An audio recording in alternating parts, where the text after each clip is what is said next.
అయితే పాంప్లెట్ల చేపలు ఇవైతే ఫ్రై చేస్తున్నా. వర్షం పడుతుంది, వేడి వేడిగా ఏం తినాలని చెప్పి ఆలోచిస్తే ఈ చేపలు ఫ్రై చేస్తున్నా. ఇప్పుడు ఇందులోకైతే చేపలలో ఫస్ట్ అయితే నేను అల్లం వేసుకుంటున్నా. కొద్దిగా అల్లం వేసుకుంటున్నా. ఇందులో కొంచెం మెంతులు జీలకర్ర పిండి వేసుకుంటున్నా. ఇందులో కొంచెం గరం మసాలా,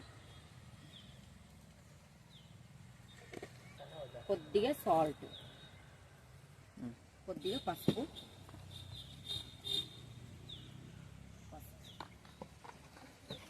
ఇందులో కొద్దిగా అయితే కారం అయితే కొంచెం ఎక్కువనే తీసుకుంటున్నా. చేపలు అయితే ఎక్కువ ఉన్నాయి కాబట్టి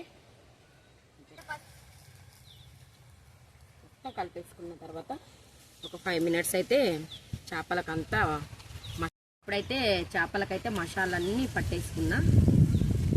ఇది ఒక 5 నిమిషాలు అయితే అలా పెట్టేస్తా. ఎందుకంటే ఇప్పుడేమంటే ఫ్రై చేస్తే ఆయిల్లో ఇదంతా బయటకు వచ్చేస్తుంది. అల్లం అయిపోయింది. మా మాట్లాడతలేదు పామయ్య మంట పెంక ఫ్రై చేస్తున్నా. బొంబాయిలో ఢిల్లీ, ఢిల్లీలో బొంబాయిలో ఢిల్లీ, హైదరాబాద్లో ఇల్లు హైదరాబాద్. ఏంద్రా నువ్వు పిల్లగా ఫ్రెండ్స్. ఇప్పుడైతే వాళ్ళైతే పెంక మీద కట్టెల పొయ్యి మీద ఫ్రై చేసాం. అసలు ఏ వెరైటీ టేస్ట్ వచ్చినాయని బాగా దీంట్లోకి ఉల్లిగడ్డ చాలా బాగుంది.